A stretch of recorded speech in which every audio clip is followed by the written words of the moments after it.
The icy wind of the night was so cold that everything outside the glass looked blurry. The highway was completely empty.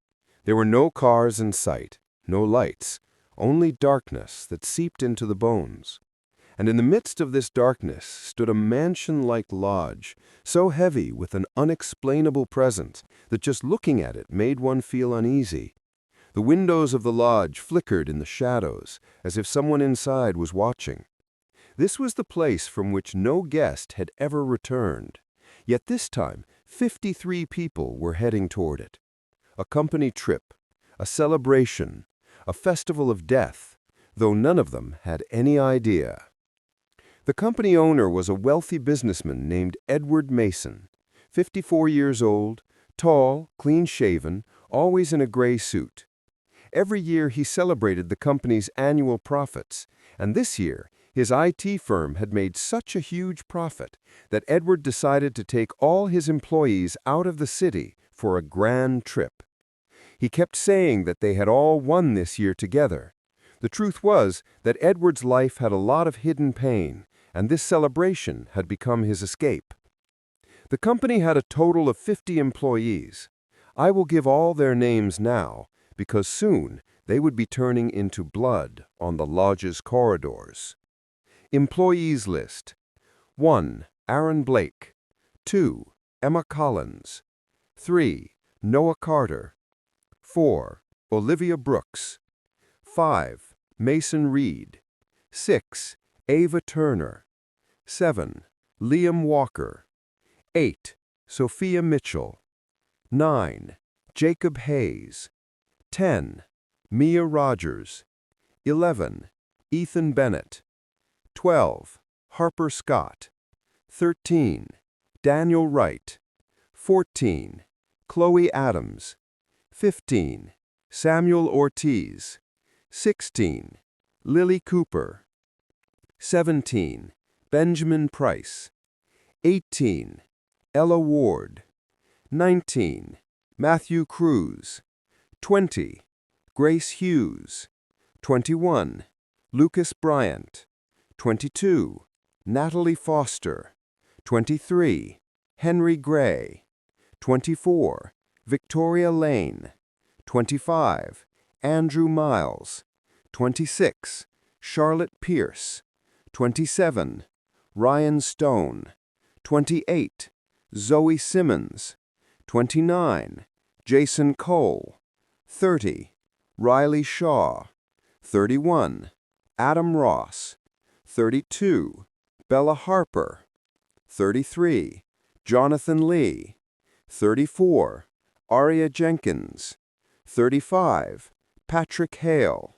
36. Nora Quinn. 37. Brandon Fox. 39. Layla Barnes.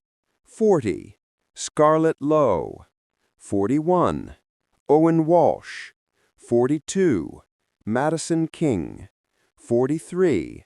Tyler Grant. 44. Audrey Wells. 45. Derek Flynn. 46. Paige Morgan. 47. Chris Dalton. 48. Haley Knight. 49. Trevor James. 50. Jenna Briggs. Edward was leading them all. On the bus, everyone was busy with jokes, music, cards, and drinks. Aaron and Mason high-fived each other. Some people were playing music. Aria Jenkins and Patrick Hale were filming a vlog. Jenna Briggs was taking selfies. Laughter and excitement were everywhere. Not a single thought of darkness or death crossed anyone's mind. The driver, Mark Donovan, occasionally looked in the rearview mirror and smiled, as if saying, "Enjoy the ride." The tires slid slightly over the icy road, but no one panicked. Around 11:20 p.m., the bus passed an old iron sign. The lodge's name was written on it, Blackthorn Lodge, though half the letters were worn out. The wind made the sign sway as if someone had turned its neck. Some employees laughed and took photos. The bus stopped in front of the lodge. The atmosphere shifted the moment everyone saw it. A mansion-like structure, but so old it seemed part of a museum. The windows were broken, the large wooden door crooked. Inside the hall was pitch black. Snow had covered the ground like a white sheet. Trees surrounding the lodge swayed in the wind, as if restless at a distant prey. Aaron whispered, "This place feels weird." Emma replied, "Relax, it'll be an adventure." Edward signaled everyone to get off. His face had a confident smile. He assured everyone that the lodge was large and historic, but with proper facilities inside. As everyone stepped out, their breath formed clouds in the freezing air. The door creaked so loudly when Edward pushed it that Jenna Briggs instinctively stepped back in fear. Inside, a long hallway stretched before us. The walls were decorated with old paintings. Some portraits seemed to move slightly. A painting of an elderly woman hung in the center. Her eyes appeared red, as if something was burning inside her. I thought it was just a reflection of the light, but as I walked closer, it felt like her eyes were moving with me. I tried to convince myself it was an illusion, but there was something in the air, like someone was silently measuring all of us. At that moment, the lodge's caretaker appeared. He was tall and thin, around 60 years old. His name was Gregory Shaw. His eyes were completely lifeless, as if there was no soul inside. He welcomed everyone, but there was no warmth in his voice, just words repeated mechanically. Gregory showed everyone to their rooms. The first and second floors were open. But something was off in the way he walked. His shoulders moved strangely, like he couldn't fully control his body, as if something else was moving inside the mask of a human form. During dinner in the dining hall, the chandelier swayed slightly. The table was set with candles. In one corner, an old piano gathered some snow because there was no heating. Gregory served roast chicken, bread, and soup. Noah Carter tasted the soup and immediately set it aside. Gregory's eyes fixed on him. Noah awkwardly smiled. "I think I'm not hungry." But Gregory didn't blink. For a moment, his eyes looked completely black, as if filled with darkness itself. After dinner, people gathered in the lounge. Aaron, Jacob, Daniel, Andrew, and Trevor played cards. Ella and Victoria sat by the fireplace with wine. Noah and Harper walked down the hallway photographing. Some went to their rooms, some outside to smoke. Everything seemed normal. Then, the first incident occurred. A piercing scream echoed from the first floor. It was thin and sharp, not a joke. Everyone froze in shock. Andrew Miles suggested it might be a panic attack. Jacob and Mason ran upstairs. I followed. In the corridor, Henry Gray stood holding his ears, his face pale, repeating, "Stop! Stop! Stop!" Edward asked what happened. Henry pointed to room 107. He claimed that as he opened the door, he saw a tall man inside, with feet off the ground and a blank face, as if it hadn't existed yet.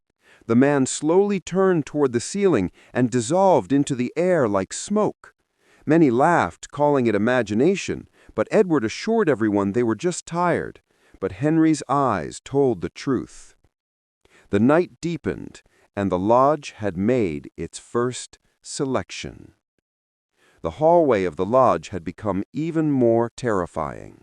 The lights flickered slightly, and every shadow seemed to move. Jacob Hayes, Mason Reed, and Noah Carter decided to check room 107. Edward tried to stop them, but curiosity won. I followed behind. Inside, a strange cold enveloped us, as if the air in this room was unnaturally icy. Mason touched the bedside table and pulled his hand back immediately. The metal felt normal, yet it seemed to vibrate, as if something inside it was alive. Noah opened the wardrobe.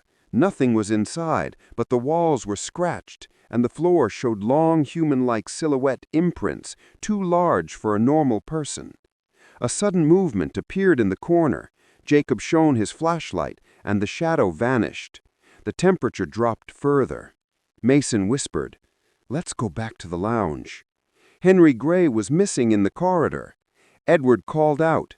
No answer. Everyone's fear heightened. Gregory Shaw's silent presence intensified the terror.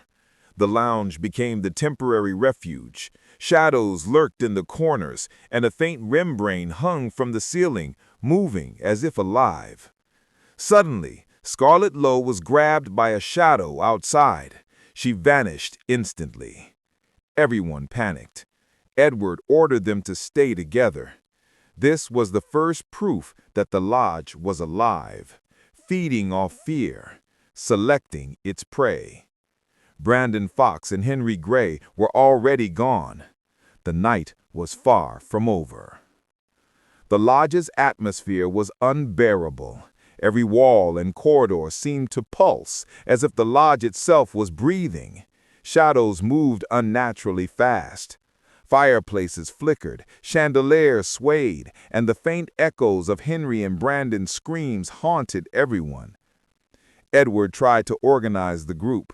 Jason Cole, Aaron Blake, Mason Reed, Noah Carter, and Liam Walker observed shadows in the windows and corridors. The entity was human-like, but grotesquely elongated and faceless. Trevor James was grabbed by a shadow in front of the lounge. Aaron Blake, Mason, Jacob, Noah, and Liam realized escape was the only option. They barricaded the room, but quickly found that the shadows could move through walls, ceilings, and floors. Chaos spread. Chairs fell, ceiling membranes dropped, and pale, stretched figures emerged from corners. Fire exit plans were made. The group ran down snow-covered staircases, dragging trembling colleagues with them. They saw drag marks, blood traces, and unexplainable movements, realizing the lodge selected its victims systematically. The highway was in sight, and they reached it slowly, still pursued mentally by the horrors they had witnessed. Outside, the freezing wind was slightly less harsh. Edward, Aaron Blake, Mason Reed, and the few survivors ran through snow toward the highway lights. They were all pale, breath visible, hearts pounding. The lodge's shadows seemed to stretch toward them even at a distance. Scarlet Lowe and Mia Rogers and Olivia Brooks slipped in the snow but were pulled up. The survivors finally reached a distant bus stop. Jason Cole shined the flashlight. The lodge appeared faintly in the distance, shadows moving inside. Edward organized everyone into an abandoned truck. They drove slowly toward the city, constantly checking mirrors for movement. The lodge's presence was still felt, an omnipresent shadow in the mind. Edward Mason, Aaron Blake, and Mason Reed were the only survivors. The others, Henry Gray, Brandon Fox, and Trevor James, and many more, had been consumed. They realized the lodge was alive, feeding on fear, and could never be documented. Their trauma was permanent. Edward wrote down the events, knowing no one would believe them. Flashbacks haunted them constantly. Even in the city, faint shadows reminded them of the lodge's presence. Aaron whispered, "It's inside us, our memories, our fear." Edward nodded silently. Yes, it will never leave. And so, Blackthorn Lodge remained alive, hungry, waiting for its next prey. Warning: if you ever see Blackthorn Lodge or an unusually quiet, abandoned lodge, don't look back. The lodge doesn't just take lives, it consumes fear. Returning is impossible.